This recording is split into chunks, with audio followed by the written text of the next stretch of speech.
Okay, so who else can't wait to see Snow White and the 7 stunning and brave non-binary individuals of color, some of whom may or may not suffer from achondroplasia? Hi, everybody. I'm Bill Whittle here with Steve Green and Scott Ott, and this is your right angle about the latest woke masterpiece, which has been released by Disney. It's not called Snow White and the 7 Dwarfs, because that would be offensive to people who were, dwarves. And it's not called Snow White for reasons that I'm not entirely sure. I did see the trailer for Snow White. It's just called Snow White. And they quoted the description in the trailer of Snow White. They said, lips as red as roses, hair as black as ebon,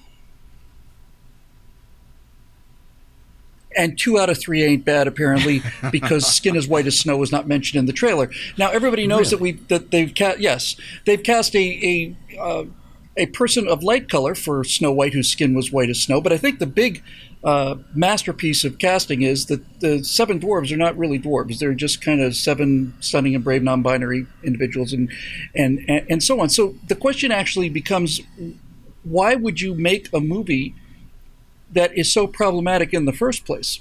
Yeah. And before we get to that, I should probably mention, hi everybody, I'm Bill Whittle here with Steve Green and Scott Ott. And let me just say this, the internet is giveth and the internet taketh away, and sometimes the internet, in this case, taketh away, but it also giveth. So before I get into that, I would like to read to you some of the top comments on the trailer for Snow White.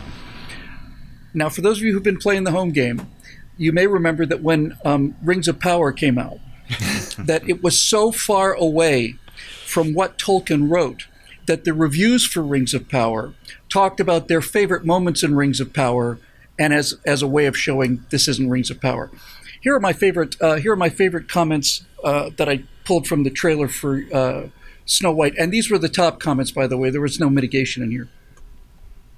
JSA 460 said, I love the part where Snow White yells, cry havoc and let's slip the dogs of war, and then single-handedly takes down the city's army and deposes the existing rulers. So inspiring to see such strength of character. Refrigerator Too Far 1818 says, I love the part where Snow White asks, do you know what they call a quarter pounder in cheese in Paris? Danny D9169 says, I love the part where Snow White says, it's over, Anakin. I have the high ground. Kajart in 1985 says, I love the part where Dopey said, come with me if you want to live. Steve Cubby CT3SX said, I love the part where Prince Charming drinks a Bud Light and immediately transitions into Snow White, but it's not magic, it's real. LOL Metal Knight says, I love the part when she says, it's snowing time. It gave me chills. Just a couple more just to give you the flavor. Red Bearded Life says, when Snow White shouted, this is Sparta, and kicked the evil queen into the fiery abyss. And then a number of people came up with versions where I love the part where Snow White says, say hello to my little friends. And the number one comment on the Snow White trailer was from Douglas Adeo 3609, who wrote, I love the part where the trailer ends. Guys, in the business, we call this being ratioed. Like to dislike ratio. You may remember that when we were in the 2020 election, I want to say, and some of the ratios for the preferred candidate were so appalling that they got rid of the thumbs down thing. Yeah. But Steve, starting with you, it seems to be pretty much a universal thumbs down. And what I find to be especially encouraging about this is, those are in fact the top comments. What I find to be most encouraging about this is there's almost zero outrage now. It's just plain mockery. It's just plain mockery. That is nice. You know, I haven't seen the trailer yet. I didn't even know it was out, but I was aware of the situation. I wrote it up last week for PJ Media, and I called it something like Snow White, 1 dwarf, and 6 painfully diverse magical persons. There you go. Apparently there is 1 dwarf. Oh, what gets me, Peter Dinklage, who you probably know from his amazing role on Game of Thrones, he's the guy that convinced Disney to rob 6 of his fellow dwarves out of high-profile, high-paying acting jobs, because he got, when he heard there was going to be a live-action Snow White, he got all on a huff on Twitter about how this was demeaning to dwarves. So guess what? They only hired 1 instead of 7 to make this movie. So well done, Peter. Next time, just keep it zipped. It's just pulling up the ladder behind him, I guess.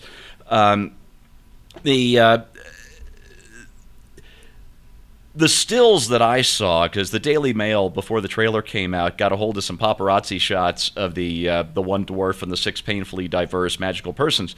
And I'm looking at these creatures, and they look like they're wearing cast-off garb from the Greater Des Moines Renaissance Fair. Yeah, it's Snow White and the 7 Comic-Con cosplayers. Yeah, just painful to look at. And I'm not talking about the fact that the actors are diverse. That's fine. These are magical creatures. It's a movie, whatever. But the look of them was so cheap. I mean, when you think Disney, you think high production values, you think gloss and all the rest. And seriously, this looks like a small town production. It looks like if the Waiting for Guffman crew had decided to put on a production of Snow White, this is what it would look like. So what's going on at Disney here? That to me is the real question. I guess they hadn't run out of Walt's intellectual property to relieve themselves on. Oh, what's left? Snow White. But I think this is maybe why this particular live-action reimagining, reboot, whatever you want to call it, looks so awful. And that is the original characters, the original dwarves. Those 7 characters, there was a whimsy to all 7 of them, even Grumpy. Yeah. And they were individuals. Yes. Doc, Sleepy, Sneezy, and everybody loved Dopey, loves right? Dopey. I mean, Dopey. If Dopey isn't your favorite dwarf, you haven't actually seen Snow White and the 7 Dwarfs. That's science, people. Come here for the facts. But there's a whimsical nature to all 7 of them that I think can only be captured in a cartoon. You can't take real human beings because, you know what? I think maybe the Uncanny Valley works 2 ways. You can only make it so real if it's generated by a computer. But on the flip side, if you're going to have these whimsical, magical creatures, they have to be animated. They cannot be played by human beings. And I think that more than anything might be the fatal conceit of this live-action Snow White. That said, from what I've read, there's no Prince Charming. Snow White is concentrating on being a strong woman who wants to carve her own way in a man's world and all the rest. And okay, maybe that's a story that should be told. If it's well told, I would like to see that.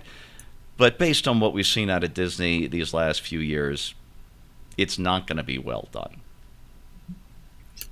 Well, Scott, Disney's recent string of trying to milk some more money out of animated classics has not gone particularly well. Little Mermaid did not do smashingly well, although the trailer says right at the front, from the people who brought you The Little Mermaid. That's a confidence builder.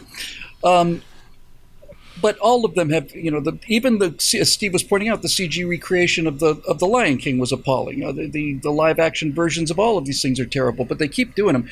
But this one's actually kind of a special case, because when you cut your trailer and you say the description of Snow White is lips as red as roses, hair as black as ebon, and you leave out the skin as white as snow, you are really making a point here. And when I realized how hard they're trying to lecture us on how horrible we are and racist and white supremacists and all the rest, I was reminded of this thought that this movie's not going to have any fun in it. It's certainly not going to have any whimsy in it. It's not going to have any romance in it. It's not going to have any fun in it. And then I realized, no, you know what? The Simpsons got there again, as usual. They got there 20 years before everybody else. When the Simpsons went to Duff Gardens, the names of the 7 dwarves were surly, queasy, sleazy, tipsy, dizzy, edgy, and remorseful. And that's kind of how this feels for me, This is what we're going to get. Oh, well, Surly's about to make a point about, the patriarchy, and then Remorseful's going to close the show with a lecture about, inclusion. First of all, I'm stunned that it's still called Snow White, and that with that name, she's still positioned as a heroic character. That she's the protagonist in this. I'm surprised they didn't have to gloss over her whiteness completely and just. What are you going to call it? You can't call it even Snow. Yeah, they hired a Latina actress to play her.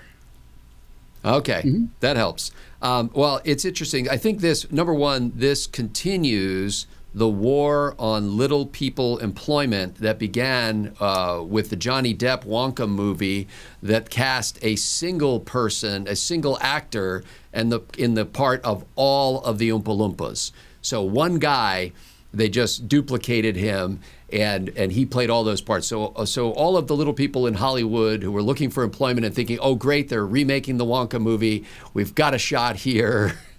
Nope. And I just saw a trailer for a new Wonka movie, and in that Wonka movie, a guy who's not a little person at all. They just shrunk him down. They just made him small on the screen. He's like a 6 foot tall man who's going to be playing the part of an Oompa Loompa. And so, I can't imagine that if you're a professional actor who happens to be a little person that your political, virtue signaling and correctness is going to exceed your desire for a paycheck and to actually make a movie. By the way, Peter Dinklage is not best known for whatever that show is you mentioned. He is best known for his role in Elf. And the greatest scene in any movie was when he goes, "Call me Elf one more time." That is great. That was classic. Anyway, so the interesting thing about the original Disney animated classic, back when animation had to be drawn with pens and watercolored in, or however they did it back then, was that the dwarves weren't interesting in the movie because they were dwarves. They were interesting because of their personalities. They each had a character, yes, and they were persons who had feelings and behaviors that were unique to them. They were individuals, and Snow treated them as individuals and basically connected with each of them on a level that they would understand and built relationships with them. And you forgot kind of that they were dwarves. Exactly. It was more about the fact that, Dopey was not that smart and Doc, whatever, Grumpy was grumpy. And so it was a way of capturing human personality in whimsical characters. And apparently they're just not capable of doing that anymore. I didn't know that this movie was coming out either. And I don't know how I missed the trailers. I've been in the theater so much in the last 2 weeks. But it's not something that I would desire to see. Although my standing rule is, if my lovely bride wants to see a movie and she'll let me hold her hand during it, I will go to watch almost anything. And so I may wind up in the theater seeing this. But it's kind of sad that they would take such a charter classic of the Disney, oeuvre, as the French would say, of the whole body of work, and it's like remaking It's a Wonderful Life. Like, nobody wants to see a remake of It's a Wonderful Life. Just that's coming. Let the classic stand.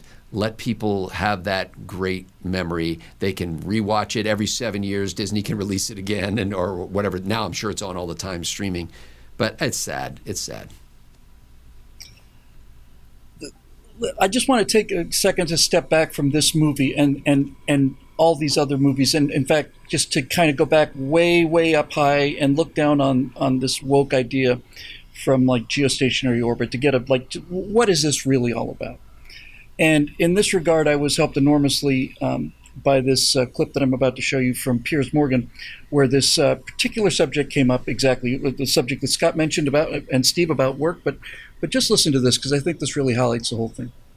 I have spent the last year listening to people tell me only gay actors should play gay parts, only Welsh actors, so Michael Sheen, should play Welsh characters, and so on and so on and so on. But the moment we have dwarf roles, which are the most famous dwarf roles in Hollywood history, then the only people apparently who can't play them are dwarf actors. Weren't dwarf and roles. I see there it's a cartoon stinking here. woke hypocrisy. It has not changed. It was a cartoon. Those weren't actually dwarfs in the movie. They were drawn, okay? So firstly... They were drawn as dwarfs. No, that is... But it's a story about dwarves, dwarfs. Well, they shouldn't be called that. They should be called... They shouldn't be called dwarves. No, they should be called people with dwarfism. They shouldn't be called... What's wrong with being called dwarves? Nothing, but that's not the correct That's the story. Dylan, apparently you're not allowed to call yourself... Apparently, Dylan, you're not allowed to call yourself dwarves, apparently.